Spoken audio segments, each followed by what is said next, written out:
Bonjour pour ce nouveau Michel Midi spécial. J'accueille Victor Dédache, l'animateur du site français Le Grand Soir. Un excellent site, presque aussi bien que celui d'Investigation. Non, vraiment formidable. Et Victor, c'est quelqu'un que j'apprécie énormément, que j'aime beaucoup, qui est très courageux, qui fait ce site-là presque tout seul. Et c'est un travail extraordinaire. Et il a attiré mon attention il y a un mois sur la situation épouvantable de Julian Assange. Il a dit il faut faire quelque chose, il faut lancer une campagne, il faut faire connaître. Les gens ne sont absolument pas au courant. Et donc, ça m'a touché. Et Attaque Bruxelles a organisé hier soir un débat je mets l'affiche, qui était donc les vérités de Julian Assange. Et dans ce débat, nous avions Victor qui était venu de Paris pour témoigner spécialement. Il est en contact avec la maman de Julian Assange. Il y avait Rafael Correa, l'ancien président de l'Équateur, qui vit en Belgique actuellement et avec qui Investigation est en contact, et moi-même. Et donc, c'était une réussite. On a eu 120 personnes alors qu'on avait mobilisé en quelques jours. Et beaucoup de gens étaient très indignés de la situation, se sont dit mais qu'est-ce qu'on peut faire? Et je crois que l'idée est vraiment venue, il faut faire quelque chose.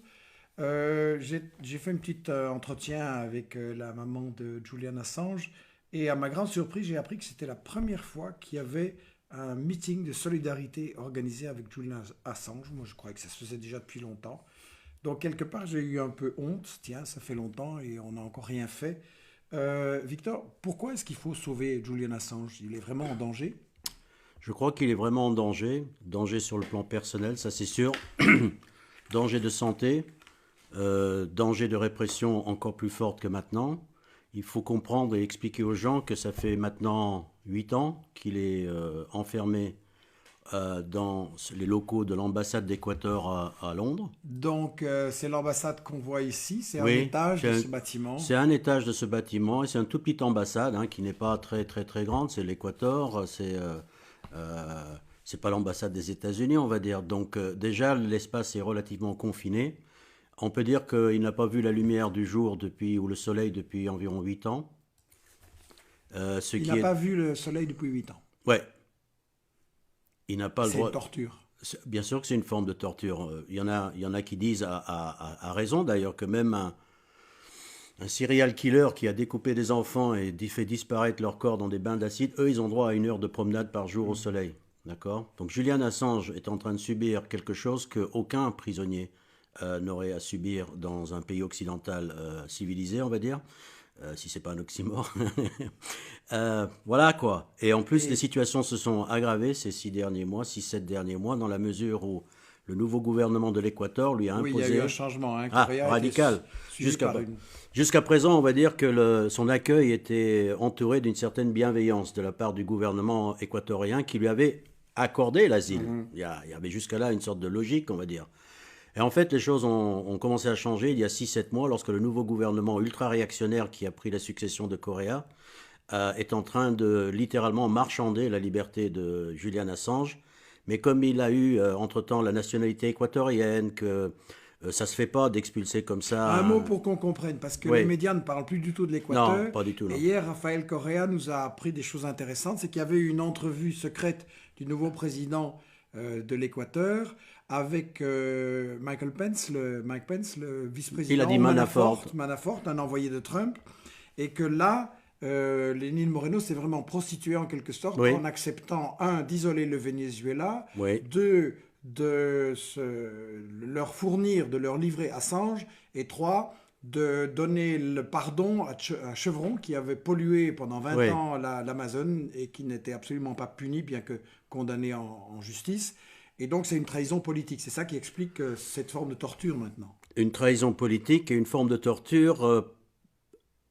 Ils ont monnayé, ils sont en train de monnayer Julian Assange avec les États-Unis. Alors, juridiquement, c'était compliqué pour eux parce que, entre-temps, Julian Assange on lui a donné la nationalité équatorienne, donc il ne peut pas être expulsé d'un territoire équatorien.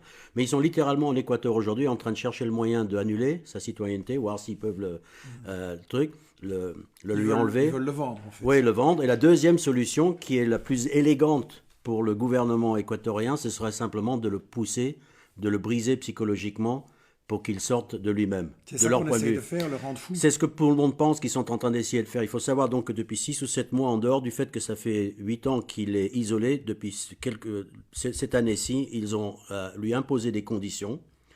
Sous couvert qu'il aurait trop parlé, qu'il aurait mis l'Équateur en difficulté par rapport aux relations avec les autres pays ou je ne sais pas quoi, on lui a imposé un strict régime de pas de visite. Il est maintenant obligé de financer lui-même sa nourriture. On se demande comment, puisqu'en même temps il n'a pas accès à l'extérieur, il ne peut pas circuler. On lui oblige à payer ses frais médicaux, on se demande comment, puisqu'il ne peut pas avoir accès à des frais soins médicaux.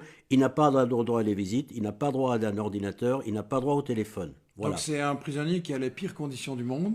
Pire condition du monde, probablement, oui. Il est en isolement permanent depuis 6-7 mois. On dit que l'isolement en cellulaire, au bout de 15 jours, est considéré comme de la torture.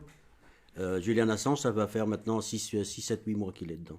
Sans parler des années précédentes, où il avait un peu de liberté de mouvement, etc. Donc, je crois qu'il y a une course contre la montre maintenant. De revenir à la question pourquoi sauver Julian Assange, il y a une véritable course contre la montre pour plusieurs choses. Un, sa santé. Je ne pense pas qu'aucun homme puisse tenir aussi longtemps, ou je ne connais pas, je ne suis pas médecin, mais je suppose qu'il y a des limites qui vont forcément être atteintes un jour ou l'autre. Et deuxièmement, il y a le côté politique, c'est qu'il y a une véritable manœuvre qui est en cours entre la Grande-Bretagne, les États-Unis et l'Équateur pour trouver un moyen, on va dire, relativement élégant, même si ça sera une crapulerie en race campagne, mais ils cherchent un moyen élégant pour le livrer pieds et poings liés aux États-Unis d'Amérique, où il n'a commis aucun crime, aucun délit. On va voir qui est Assange. D'abord, je voulais qu'on discute. Tu ne m'as pas demandé pourquoi j'ai mis cette écharpe rouge. Ah, je suis obligé de te le demander. J'ai mis cette écharpe rouge parce que je voulais avoir l'air aussi con que Christophe Barbier, un de ces commentateurs de la télévision française qu'on voit un peu partout dans tous les journaux. Et je ne sais pas pourquoi il met ça, on dirait que ça lui donne un air intelligent. Moi je trouve que ça lui donne un air con, mais je vais le mettre comme ça en hommage à ces non-journalistes, à ces fake journalistes comme Christophe Barbier. Il y en aurait eu d'autres. Bien, Investigation a donc son Christophe Barbier, mais alternatif. Alternatif. Voilà. Je voulais te dire, Wikileaks quand même a une image, bon, il y a des choses sympas, mais il y a aussi une image pas très nette, que c'est des hackers, des clandestins, qui ont volé des documents. Donc c'est quand même un peu illégal, on dirait. Ouais, c'est comme ça, en fait, quand on commence à s'intéresser à l'affaire, parce que j'avoue que j'avais... Wikileaks était un peu dans la marge de ma vision, comme ça, et le degré de désinformation est quand même assez impressionnant. Je veux dire que c'est une affaire, un cas d'étude, réellement. Alors pour revenir à Wikileaks, Wikileaks n'est pas une organisation de pirates. Les gens ont du mal à comprendre ça. Wikileaks est une maison d'édition tout à fait officielle, qui est avant tout une maison d'édition, un média, on va dire un média du 21e siècle, un média moderne qui profite des techniques modernes pour faire quelque chose de moderne. Après tout, la publication de feeds, ça n'a rien de nouveau. Et on a eu les Panama Papers, on a eu les Pentagon Papers, c'est-à-dire l'idée que des gens aient des informations à livrer, ça c'est pas nouveau. Ce qui est nouveau, c'est les moyens technologiques qui ont été mis à la disposition des gens. Donc c'est plutôt des journalistes hébergeurs. Oui. Et que ça, ce sont d'abord des journalistes quelqu'un a une idée de génie en disant tiens, on va profiter de la technologie moderne. Exemple, quand les Pentagon Papers sont sortis en 76, il y avait 5000 pages. En 76, on n'allait pas publier les 5000 pages dans le New York Times, d'accord? Donc ils ont publié quelques extraits, etc. Donc on sait ce qu'il y a dans les Pentagon Papers. À propos des scandales de la guerre du Vietnam. Vietnam, etc. Mais sans qu'on sache tout, puisque en tant que lecteur, moi j'ai eu droit à des extraits et je spécule sur le reste. Voilà-t-il que Wikileaks arrive et dit nous avons l'Internet, nous avons l'électronique, nous avons des bases de données, etc. Vous savez les gars, on va non seulement révéler des documents, comme avant, mais la différence près, c'est qu'on va tout vous donner. C'est les premiers journalistes 2.0. Exact. Les premiers journalistes 2.0. Des informations non filtrées. Non filtrées ne voulons pas dire balancées en vrac. Ils révisent leurs documents. Il y a quand même des choses qui ne sortent pas. Moi, je ne suis pas passé pour dire qu'il y a des choses. S'ils ne sortent pas, je ne suis pas au courant. Mais ce qu'ils font, c'est qu'il y a des documents. Ce qui peut mettre en danger la vie d'une personne. Ils vont le sortir, mais simplement faire ce qu'on appelle redacted en anglais, enlever le nom, etc. Voilà. Faire ce que faisaient tous les journalistes. D'ailleurs, au début, Wikileaks pensait et voulait travailler avec la presse mainstream. Oui. Il s'était mis en partenariat avec des grands médias comme le New York Times, en France, Le Monde. Je voulais un peu poser cette question. Il a quand même fait la une de Time, qui est un hebdo bien pensant aux États-Unis, Il a travaillé C'était... avec New York Times, El País, Le Monde, Guardian, etc. Ouais. Donc, l'attitude des médias par rapport à lui, au début, ils ont un petit peu joué avec, maintenant moins. Pourquoi?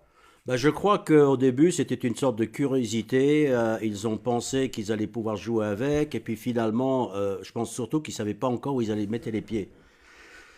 Oui, ils ne se sont Parce pas que, rendus compte. bah, peut-être qu'ils se sont rendus compte, peut-être qu'ils l'ont récupéré, peut-être qu'ils l'ont attiré dans un piège. Je pense que, bon, comme ça, à vue de nez, c'était un petit peu de inconscience de leur part. Pourquoi? Parce que l'esprit de Wikileaks, c'était la vérité avant tout.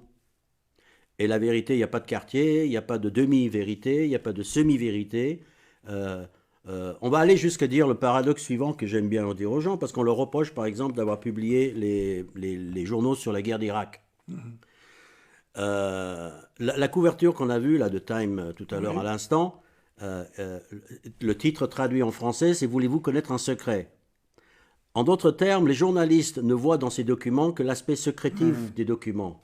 Mais on peut tourner la question très facilement et dire mais c'est pas l'aspect secrétif qui m'intéresse, c'est l'aspect criminel. Alors bien sûr que les crimes sont secrets, celui qui les commet, il ne va pas les crier, donc il faut bien que quelqu'un les dénonce. Donc quand on dénonce un secret, un crime qui a été gardé secret, qu'est-ce qu'on est en train de dénoncer, un secret ou un crime? Et si on ne le dénonce pas, on devient complice d'un crime. Donc il est hors de question pour moi de considérer que Wikileaks n'est que un publiqueur, un éditeur de secrets, parce qu'en soi, les secrets ne les intéressent pas plus que moi. Qui va risquer sa vie, parce qu'on va parler de ça, juste pour publier des secrets? On n'est quand même pas des paparazzis. Donc, tu Wikileaks, es en train de me dire qu'en fait, ce sont des vrais journalistes et que c'est pour ça que... des vrais journalistes, et le terme dénonciateur veut dire ce que veut dire. C'est pas dénonciateur, lanceur d'alerte, c'est-à-dire dénoncer la réalité derrière une apparence officielle, prouver que ce qu'on dit, les critiques, est vrai.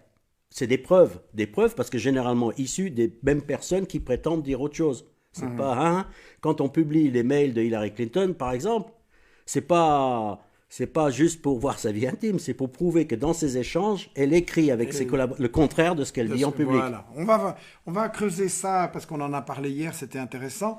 J'ai quand même une question.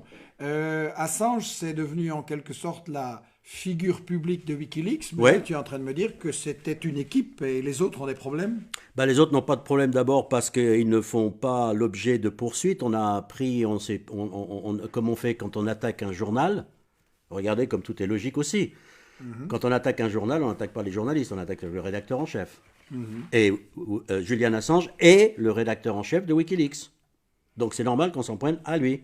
Oui, mais c'est aussi une équipe avec des gens qui ont mis au point des systèmes très sophistiqués pour ne pas pouvoir se faire Alors, espionner par la NSA. il y a un côté frustration, j'imagine, de la part de services de sécurité qui n'arrivent pas à percer les secrets technologiques de Wikileaks. C'est quand même des génies informatiques qui ont été à l'origine de Wikileaks, pas des simples hackers, pas des spécialistes en cryptographie qui s'amusent là. Ce sont vraiment des gens qui ont une conscience politique, avec une conscience politique, ont décidé de mettre leurs connaissances au service du public.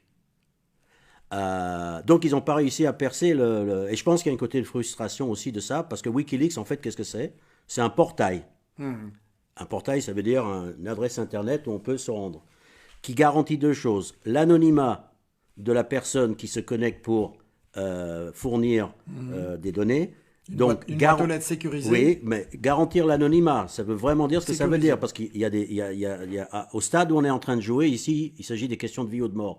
On n'est pas en train de publier les photos de la princesse, je ne sais plus qui, seins nus, etc. Donc l'anonymat. Et la deuxième chose qui est super important, et qui l'un sans l'autre n'a aucun sens, c'est l'authenticité des documents.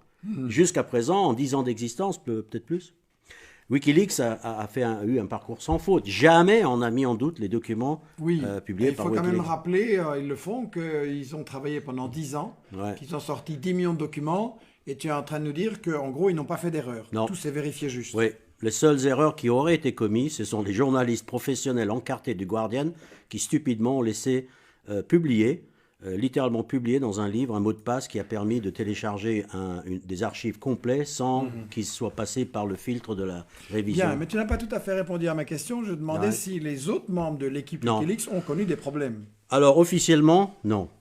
L'officiellement a son importance parce qu'il y a le vernis juridique aux farces là, qui est en train de se dérouler devant nos yeux. Mais cela dit, il faut quand même souligner que 2 des inventeurs du portail, c'est-à-dire l'outil technologique qui permet, sont morts. Tous les 2 suicidés. Un à 26 ans, l'autre à 30 ans. Il y en a un troisième qui était proche de Wikileaks, qui vient de disparaître lors d'une randonnée en Finlande. On a trouvé son kayak avec toutes ses affaires. Apparemment, son téléphone a été rallumé à Francfort ou Stuttgart en Allemagne pendant quelques secondes. La police finlandaise, il n'y a pas... Je veux dire, on n'est pas en train de simplement... On n'est pas en train de jouer à un jeu ici. C'est un véritable d'histoire de vie ou de mort. La vie de Julian Assange est en cause ici. Je pense qu'il y a des forces qui veulent sa mort à lui, à ceux des autres. Les autres, pour l'instant, ils ont l'air d'être relativement protégés, mais je ne crois pas qu'il s'agit d'une histoire qui va s'arrêter là. Je veux dire, tant que les fuites d'un certain niveau continueront, la répression continuera. Connaissant les Américains tels qu'ils sont, ils ont un compte à rendre à Julian Assange. Ils ne pardonnent rien. Ils n'ont pas perdu la révolution nicaraguayenne, ils n'ont pas perdu la révolution cubaine, ils n'ont pas pardonné la révolution iranienne. La rancune tenace. La rancune. Plus que la rancune. Julian Assange, lui, de toute façon, même si Wikileaks devait disparaître, promettre, je pense qu'ils ont la rancune tenace parce qu'ils estiment qu'ils ont des leçons à donner. Julian Assange va payer. Dans leur esprit, il va payer. Même si voilà. Je voudrais insister quand même parce qu'il y a une image qui a été construite et quand on interroge les gens qui ne suivent pas ça de près, ils te disent Assange c'est un violeur, donc il doit être poursuivi. Oui, ça c'est très intéressant aussi si on regarde le fil de la narrative par rapport à cette histoire d'Assange, comment il a évolué avec le temps. Lorsqu'on examine les choses au début, il est d'abord convoqué à un entretien pour une relation sexuelle sans préservatif. Ensuite, il est convoqué à un entretien pour acte de violence sexuelle. Ensuite, il est recherché par la police pour viol, pour une affaire de viol, et ensuite, il est accusé de viol. Et ensuite, il y a un mandat d'arrêt pour viol. Alors que pas jamais, en aucun cas, il n'y a eu ni plainte, ni dépôt de plainte, ni accusation de viol. Il a fait l'objet simplement d'une entretien, d'une enquête dans le cadre de convocation à la police. Il s'y est rendu. Il a attendu que la justice suédoise l'autorise à sortir du pays, que les gens comprennent bien que la justice suédoise n'a jamais demandé l'arrestation de Julian Assange à l'époque où les choses se sont déroulées. Il a eu l'autorisation officielle de la justice suédoise de quitter le pays. Il a quitté le pays. Il s'est rendu en Angleterre. Donc, j'insiste, il n'y a en fait pas de plainte, pas de poursuite. Cette affaire est classée. Bien sûr, il n'y a jamais eu de plainte, il n'y a jamais eu d'affaire. Pourtant, l'image reste. Oui, très fin, très finement joué là. Informations, même sur des gens comme nous, non? Oui, mais ça a joué. Même nous, on est tombé dans le panneau. C'est quand même c'est incroyable. Pourtant, on est rodé. Pourtant, on est rodé. Mais parce que je pense que ils ont joué le coup de la grenouille dans l'eau chaude. C'est qu'ils n'ont pas balancé le mensonge comme ça et nous, on n'a pas réagi. Petit à petit, comme ça, les choses sont rentrées dans notre esprit. Et finalement, on a eu l'image s'est imprégnée en nous qu'il y avait quand même quelque chose anguille sous roche. J'interromps, c'est intéressant, parce que même des gens qui travaillent jour et nuit, et littéralement jour et nuit, sur l'information, peuvent se faire avoir par la construction d'une image. Et donc ça, c'est un appel très important. Il faut vraiment se méfier. Quand vous entendez quelque chose sur quelqu'un, sur un mouvement, sur un pays, etc., mais faites attention. Moi, ça me rappelle quelque chose. J'ai rencontré, il y a longtemps déjà, en Amérique latine, Cardenal, qui était le ministre de la Culture, Ernesto Cardenal, ministre de la Culture du Nicaragua. Le Nicaragua, pour les jeunes, c'était un pays qui avait tenté, qui a réussi une révolution. Ils ont renversé le dictateur somoziste ami des États-Unis qui possédait la moitié du pays. Et les États-Unis, Carter, puis surtout Reagan, ils ont fait quoi? Ils ont miné les ports, ils ont financé une armée de terroristes pour semer la terreur chez les paysans, les médecins, etc., pour vraiment déstabiliser le pays, les Contras, avec de l'argent fourni illégalement en échange de drogue, etc. Donc, Iran-Contra. Voilà, le fameux Iran-Contra-Gate. Et en plus, il y a eu une campagne médiatique effrayante dans les années 80 pour dire que les sandinistes au pouvoir au Nicaragua mangeaient les petits bébés, brûlaient les Indiens, terrorisaient la population, que c'était vraiment la dictature épouvantable. Et donc, je reviens à ce que disait Ernesto Cardenal à l'époque. Il disait, quand je vois ce que les médias disent de mon pays, que je connais bien, le Nicaragua, je me dis que je ne dois rien croire de ce qu'ils disent sur les pays que je ne connais pas. Et ça, je crois que c'est un avertissement Ouais. très très important. Oui, oui, je connais cette phrase et je l'avais oubliée, mais c'est exactement ça. En fait, c'est exactement ce qui m'arrive. Les journalistes ou les gens me disent, Victor, tu es trop méfiant. Mais le problème, c'est que c'est pas à moi d'être confiant dans les médias, c'est à eux de regagner ma confiance. Moi, je les ai vus à l'œuvre, j'ai vécu leur désinformation, j'ai vu la manipulation, j'ai vu jusqu'où ils pouvaient mentir. J'ai connu le Nicaragua dont tu parles, là, je l'ai fréquenté beaucoup, beaucoup, etc., et d'autres pays. Donc, c'est à eux de regagner leur confiance en moi. Moi, ma position de méfiance est tout à fait naturelle parce que c'est du vécu. Donc, Bien. On lui reproche aussi d'avoir faussé les élections aux États-Unis et d'être informé par les Russes. par les extraterrestres aussi, etc., etc. Je veux dire, cette campagne de Russiagate, il y a deux affaires complètement différentes. Russiagate, il ne faut pas le prendre comme une affaire qui concerne directement Wikileaks. Je pense que c'est un problème qui concerne la santé mentale de l'establishment libéral américain actuellement. Ils sont partis dans une sorte de course au lièvre. Libéral, centre-gauche. Oui, enfin, ce qu'ils appellent les liberals. Ce qu'ils appellent les liberals. Ouais, c'est notre Macron à nous, alors que ce serait quoi? Donc, d'une sorte de chasse à lièvre, d'une histoire de les Russes auraient, enfin, l'absurdité de la chose est tellement grande que j'ai pas envie de perdre. De toute façon, ils ont balancé des documents sur la Donc, Russie aussi, dont on ne comme parle j'ai dit pas. tout à l'heure, donc. mais je l'ai dit tout à l'heure, Wikileaks garantit l'origine des sources. C'est un de leurs points de force. Sinon, je veux dire, il n'y a pas. Donc, quand on dit que c'est les Russes, pourquoi pas les extraterrestres, pourquoi pas les Nord-Coréens, pourquoi pas les etc., etc. Il n'y a absolument aucun indice, aucune preuve, et même quand même bien. Parce que c'est là la cerise sur le gâteau. Quand même bien que ce serait les Russes. Et alors? Est-ce que les documents sont vrais ou pas? Je veux dire, qui dit que le Panama Papers n'ont pas été livrés par les Russes? Hein? Ok, on fera ça pour une prochaine émission. Bah ouais. Bon, on n'a pas encore parlé beaucoup de la Grande-Bretagne, pourtant elle joue un rôle important. Ouais. Ce qui se dit, c'est que Assange est recherché par la police, Ouais, qu'il se soustrait faux. à la police, Faux. donc réponse. Faux. Alors, pour reprendre l'histoire, quand Julian Assange a quitté la Suède tranquillement, officiellement, avec l'autorisation de la justice, il a attendu 2 mois, hein, alors qu'il était là juste pour une conférence, et que ses cartes de crédit avaient été bloquées, il avait été sans argent, ne pouvait pas bouger. Il a réussi donc à revenir de Suède pour la Grande-Bretagne, et c'est là que Wikileaks a publié cette fameuse vidéo qui est encore dans l'esprit de tout le monde, même si on a oublié que c'était Wikileaks, Collateral Murder, meurtre collatéral, qui montre un hélicoptère américain en train d'assassiner des journalistes, en train de leur tirer dessus en direct. C'est la caméra de l'hélicoptère qu'on voit. Un journaliste de Reuters quand même, marrant que même dans le documentaire, je crois qu'ils l'ont pas précisé, le documentaire qu'on a vu hier, et son assistant photographe. Alors, les Américains se défendent en disant on croyait qu'il avait une mitraillette à la main. Ils ne savent pas faire la différence entre une caméra. En tout cas, les images, on voit que les gens étaient en train de discuter dans la rue, que ce n'était pas un bataillon de combattants ni rien de tout ça.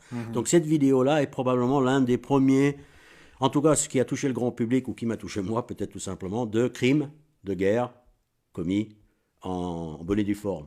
On entend les pilotes en rire, recommencer à tirer sur des gens qui sont par terre, etc.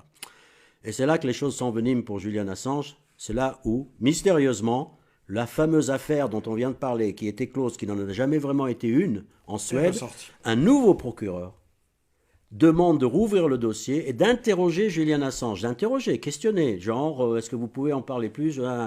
Et Julian Assange se méfie de ça parce qu'on lui demande de se rendre en Suède de nouveau. Et il a peur d'être extradé. Parce que Wikileaks découvre qu'il y a un accord d'extradition entre la Suède et les États-Unis qui permet d'extrader de simples témoins. Ah oui. Alors que les États-Unis n'ayant pas porté plainte. Donc on peut extrader quelqu'un sans fournir de preuves. Oui, exactement. Les Donc, États-Unis. oui, donc sentant un sorte de piège et étant au courant de. Les autres pays du monde, quand ils veulent extrader quelqu'un, ils doivent fournir un dossier Oui, et la justice bien locale sûr, tranche. Mais les bien États-Unis sûr. sont au-dessus de tout ça. Ah ben, il y a des tas de conditions. Par exemple, la France va jamais extrader quelqu'un vers un pays, premièrement, par exemple, où on pratique la peine de mort, parce qu'il y a des conditions d'extradition. On n'extrade pas n'importe qui pour n'importe quoi, parce que sinon, un pays dictatorial pourrait dire il a commis un crime chez moi, il a dit du mal du roi. Donc là, en fait, les États-Unis sont en train de violer le droit international. Ah ben ça, tous les jours dans Comme cette d'hab. affaire. Comme d'hab, étant tous les jours, et dans cette affaire particulièrement. Donc quand il refuse de faire ça, ce procureur lance un mandat d'arrêt international contre lui, comme s'il avait commis un crime, alors qu'elle aurait pu l'interroger via Skype, elle aurait pu se rendre en Suède, comme des procureurs l'ont déjà fait dans 40 affaires. Tu veux dire le procureur aurait pu venir en Suédois, Grande-Bretagne. oui, l'interroger. Julian Assange aurait pu être interrogé par vidéoconférence, etc. Et pendant des années, elle a refusé, elle a émis ce mandat d'arrêt international. Très bizarre d'ailleurs. Comme au Brésil, la justice a instrumentalisé. Oui. Ah oui, à mon avis, oui. À l'époque, on ne l'appelait pas comme ça, mais maintenant avec le recul, lawfare, oui. Oui, un cas de lawfare. Donc il se fait arrêter par la police britannique dans le cadre de l'application du mandat d'arrêt. Julian Assange voit le piège se refermer sur lui parce que l'accord dont je te parlais entre la Suède et les États-Unis, ben, le même existe entre l'Angleterre et les États-Unis. Il peut être extradé sans preuve. Ah oui. Et d'ailleurs, Mais l'historique... bon, la Grande-Bretagne pourrait aussi dire non, les preuves sont pas Alors, suffisantes. l'histoire des extraditions, des demandes d'extradition entre les États-Unis et la Grande-Bretagne, le bilan est très clair. 100% est accepté. Toutes les extraditions sont toujours acceptées. Sauf une très récemment. Mais historiquement, à l'époque en tout cas, aucune, oui, toutes. Sans discussion et sans présenter de preuves. Là, il suffit que les États-Unis demandent quelqu'un et ce quelqu'un est extradé. Les maîtres du monde. Alors, d'où maintenant la panique, si je puis dire, qui s'empare un peu de Julian Assange, qui sent bien qu'il va finir aux États-Unis où il n'a aucune chance d'avoir un procès équitable. Il finira à Guantanamo. Probablement. Et pour une raison simple, pourquoi il n'aura pas un procès équitable?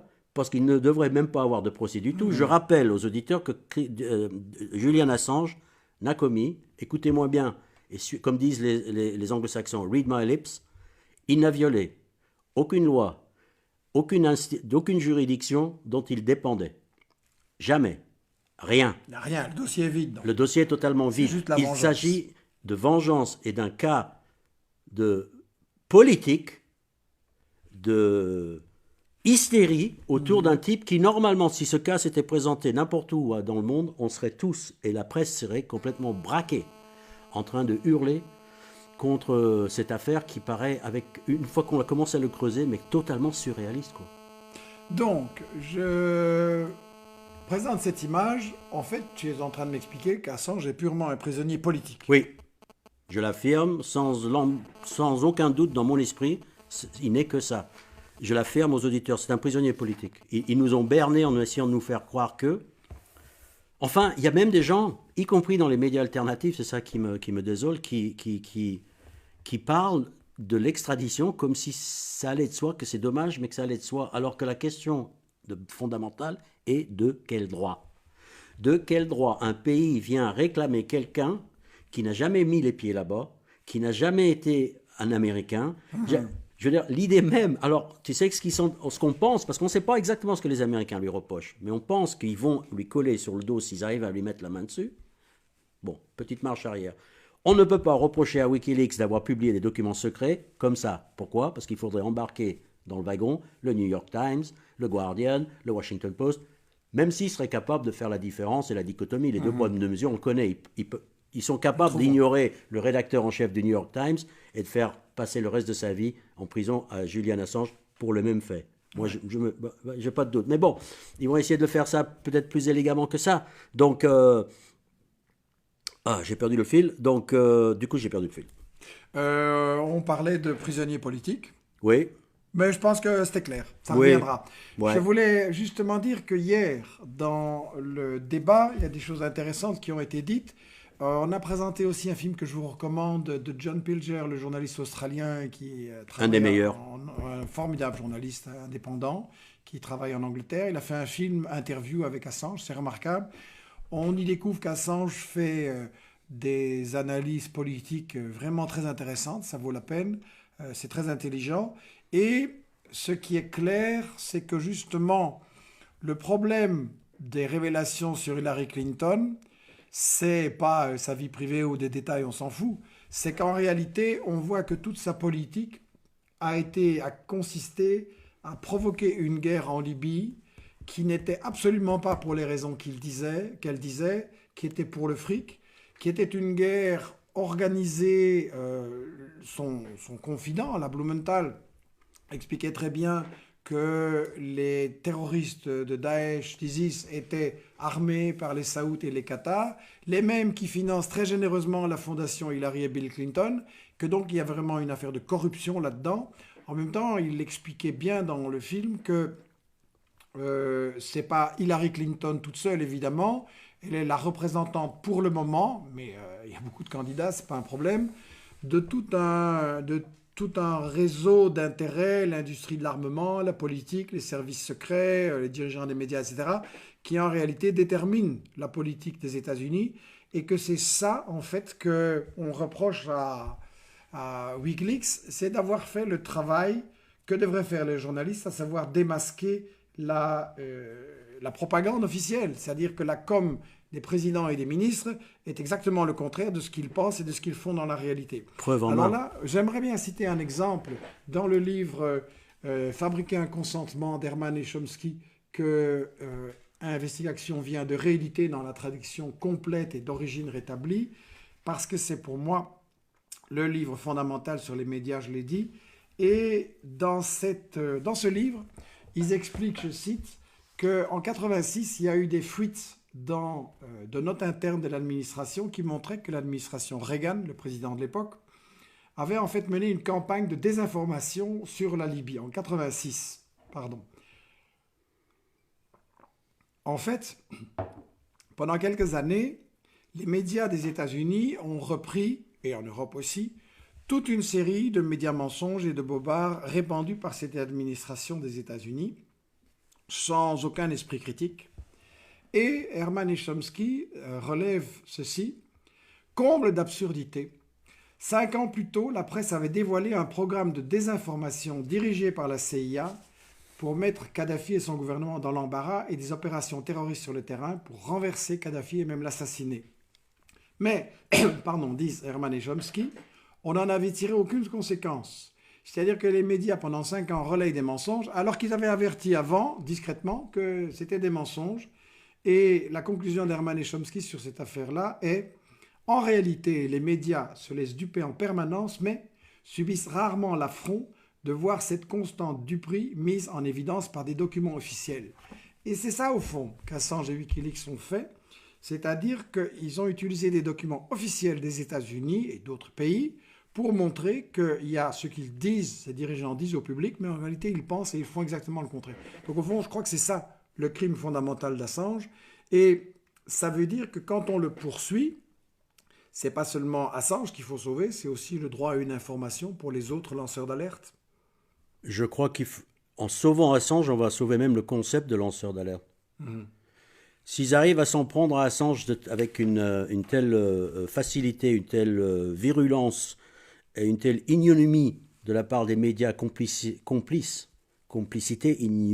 ignoble, je me demande combien de lanceurs d'alerte dans le futur oseront encore se présenter. Parce qu'il s'agit vraiment d'un exemple. Je crois que c'est vraiment d'un exemple à donner. Il y a des lignes à ne pas dépasser, autrement dit, les simples lignes qui nous mettent en difficulté. Tant que les documents étaient gênants au sens j'aurais préféré que ça se sache pas, etc., etc. D'ailleurs, on le voit que même les fuites, il faut souligner la complicité des grands médias maintenant, parce que les fuites, au fond, quels impacts ils ont eu? Je pense que l'impact sera mesuré avec le temps. Mais l'impact des révélations de Snowden, qui ne sont pas ceux de Wikileaks, pas exactement les mêmes, celles de Wikileaks, sur les surveillances de la NSA, y compris les fuites de Wikileaks sur, par exemple, l'espionnage par les États-Unis des propres politiciens français. Tous ces scandales qui ont été publiés aux États-Unis nous ont permis de connaître, certes, l'envers du décor, mais je ne suis pas certain que, en tout cas à l'intérieur des pays occidentaux, ça a eu un résultat. Il n'y a rien qui change. Il n'y a rien qui change réellement. Je veux dire, les criminels auto-avoués, qui se sont révélés être des criminels comme on le pensait dans leurs propres échanges, sont toujours là, se présentent aux élections, continuent de mener leur vie tranquille. Et qui est-ce qui en enferme? Qui est-ce qu'on cherche à peut-être assassiner? C'est le gars qui était à la tête de l'organisation qui nous a permis de le savoir. Faire l'exemple. Faire l'exemple, bien sûr. On est en train de... C'est pas contre une injustice qu'on est en train de sauver Julian Assange. On est en train de le sauver contre les bourreaux de lui et de une bonne partie de la planète. Ces gens-là sont des criminels. Ce ne sont pas des juges partiaux. Ce sont des criminels qui ont Julian Assange entre leurs mains. C'est de ça qu'on Alors il y a une question qui se pose quand même par rapport à la gauche en France et en Europe occidentale. Pourquoi est-ce que ça bouge si peu? Pourquoi est-ce qu'on laisse tomber Assange? Parce que je pense que les médias ont vu le danger d'être comparés à des vrais militants, de vraies informations brutes, et l'écart entre ce qu'eux-mêmes racontaient et ce que les documents de Wikileaks révélaient. Être critique de Hillary Clinton, l'icône des médias libéraux, c'est une chose. Aller voir jusqu'où sa criminalité est engagée, c'est autre chose.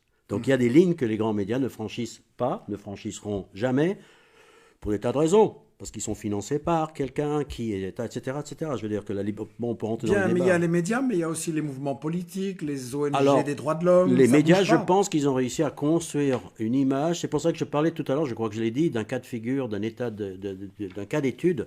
Comment ils ont réussi petit à petit, en salissant l'image, en présentant Wikileaks comme de simples hackers, des aventuriers, des gars à la recherche de sensations fortes, des gens pas très nets politiquement, où on s'associe avec les Russes, on a des intérêts, on prétend être, on ne prend pas une douche tous les jours, on ne prend pas soin de son chat, etc., etc.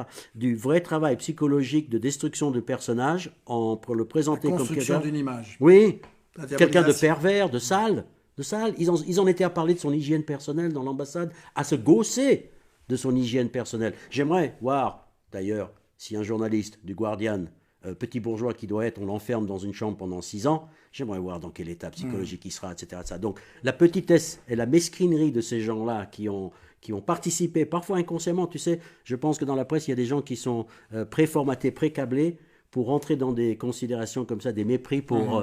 il suffit de leur donner l'occasion et ils le font tout seuls. Tu n'as pas besoin de monter un plan. En tout cas, le plan a bien fonctionné, a tellement bien fonctionné que nous avons été... Nous, ça ne veut pas dire qu'on est infaillible. Nous, ça veut dire qu'on est tellement méfiants, tellement critiques, tellement à l'affût des mensonges. Eh ben, ils nous ont eu. Je pense qu'ils nous ont eu. On va en venir. Je lis un commentaire là de Catherine qui dit bon, en France, on a une révolution à mener. Pardon, mais on va essayer de mobiliser pour Julian Assange. Promis, pétard, il y a du boulot. C'est bien, ça fait plaisir. Ça fait plaisir. Catherine, go. Oui. Go, girl, go. Je regarde en vitesse. C'est une honte de détenir un homme qui est innocent. Oui, absolument. Merci pour vos précisions sur Wikileaks. Très belle phrase de ce prêtre du Nicaragua. Merci. Je n'ai pas accès au direct. Bon, vous pouvez retrouver l'émission sur YouTube sans problème. Elle sera très bientôt placée par notre équipe. Bien, j'en viens à la question qui tracasse tout le monde.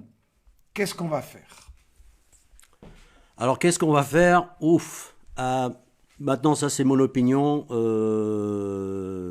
Vue de mon point d'action qui est celui de l'agitation sur Internet. J'ai l'impression que toute cette affaire a pu en arriver là, d'abord à cause, comme j'ai dit, cette manœuvre, ce travail très lent, très progressif des médias d'enfermement de Julian Assange. Julian Assange, j'aime dire qu'il n'est pas seul, mais il est isolé. Il n'est pas seul dans la mesure où il a quand même beaucoup de grandes personnalités du monde, et pas que Victor et Michel, qui le soutiennent. Les plus grands journalistes d'investigation. Il y a un petit réseau là sur Internet qui...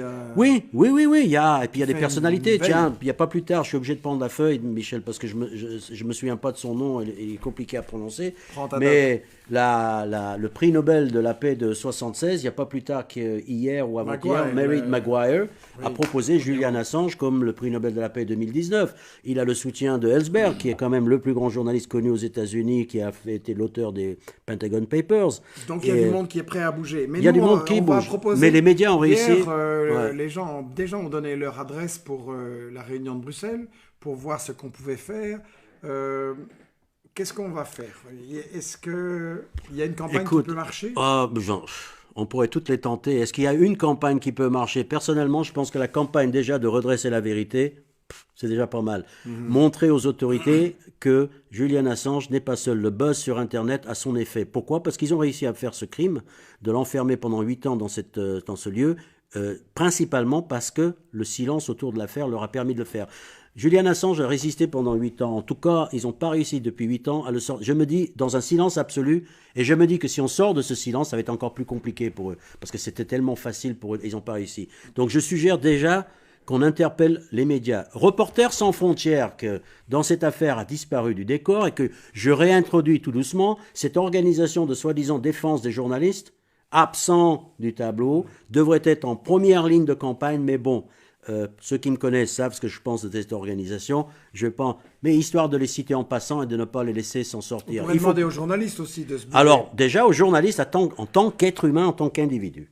Comment ça se fait qu'au cœur de l'Europe occidentale, pas perdu dans les steppes de la Mongolie intérieure, là, à Londres, il y a un journaliste et rien d'autre qu'un journaliste, vous avez réussi à l'abandonner en race campagne avec armes et bagages. La lâcheté Donc, j'ai pas de mots suffisamment forts pour ces gens-là. Je veux dire que naturellement, ils auraient dû être. Oui, mais bon, il y a peut-être des journalistes aussi qui sont complètement enfermés dans leur travail, dans leur train-train, S'ils le sont dans qui ont été piégés par la désinformation. Tu as reconnu que nous-mêmes, on avait été un peu influencés aussi.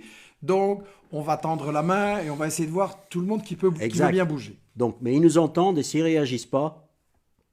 Mais récemment, il y a 15 jours à peu près, The Guardian, qui est le grand quotidien libéral anglais, a sorti un article assurément faux de bout en bout, fabriqué, où Manafort, un des criminalo-politiciens néo-1 américains, aurait rencontré Julian Assange dans l'ambassade à plusieurs reprises. Oui. Bon, Wikileaks a répondu très rapidement, montrez-nous les vidéos, c'est l'ambassade le plus surveillée au monde, montrez-nous, montrez-nous, montrez-nous. Il n'y a eu aucune rétraction pour l'instant de Guardian qui n'a même pas répondu. L'article est devenu la risée de la planète parce qu'il va jusqu'à décrire le pantalon que portait Manafort pour aller visiter Assange, etc.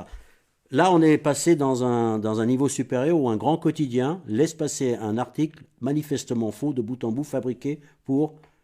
donc, j'ai pas trop de confiance dans la presse officielle. J'appelle à des journalistes, oui, à titre individuel, qui comprennent ce qui est en train d'arriver, qui se soient fait avoir, peut-être, mais ça prouve qu'ils peuvent se faire avoir assez facilement dans d'autres cas aussi. Hein. Ok, bien. Donc, pour résumer, la phase 1, ce serait certainement parlez-en autour de vous, diffusez ça au maximum, faites des traductions, prenez des contacts, interpellez vos journalistes, interpellez vos associations locales. Ça, c'est la phase 1. Après, je crois que ça sera bien que les gens qui veulent bouger se réunissent et réfléchissent qu'est-ce qu'on peut faire. Est-ce qu'il faut faire des démonstrations à l'ambassade? Est-ce qu'il faut faire des boycotts de telle ou telle grande firme ou banque de tel ou tel pays? Je crois que le boycott a eu un énorme impact pour mettre fin à l'apartheid en Afrique du Sud, a un impact qui fait mal à Israël. Donc pourquoi pas ici prendre des actions de ce genre, des actions citoyennes, et tout ça basé sur l'information évidemment. Donc je pense que une brève conclusion, très brève. Le combat de Julian Assange, c'est un combat pour nous tous. S'il y a un cas symbolique, l'icône des combats des temps modernes, c'est-à-dire qui recouvre à la fois la démocratie, la liberté sur Internet, la transparence du pouvoir, à la limite le combat des gilets jaunes, va jusqu'à là. C'est Wikileaks et on ne s'est pas rendu compte qu'ils étaient à l'avant-poste de ce combat-là. Et je crois qu'on va regretter le temps où il y avait Wikileaks si on rentre dans une période où il n'y aura plus rien de similaire à Wikileaks. Ok, donc on se mobilise maintenant pour défendre le droit à l'information. Ça va être la conclusion. Je voudrais dire... Droit à la démocratie aussi. Hein. Oui. Indirectement, on peut parler de ça. Il n'y a pas de démocratie sans une véritable info. On va conclure là. Vous pouvez donc nous écrire à l'adresse qui s'affichera si vous avez envie d'être tenu au courant et de participer. Avec Victor, on va discuter ça cet après-midi. On a des projets, bien entendu, là-dessus. Vous pouvez nous aider, donc écrivez-nous. Je voudrais dire en concluant que Google et Facebook étant beaucoup moins fiables, on va aussi parler de ça dans un prochain Michel Midi. Inscrivez-vous à la newsletter d'Investi-Action pour être directement tenu au courant de manière fiable du maximum de choses comme ça. Vous avez donc l'adresse ici. Aidez-nous, parce qu'Investi-Action est en faillite, aidez-nous à engager David et à développer la maison d'édition. On a évidemment un projet de livre sur tout ça, donc on a besoin de force pour y travailler. Et je vous remercie de votre intérêt.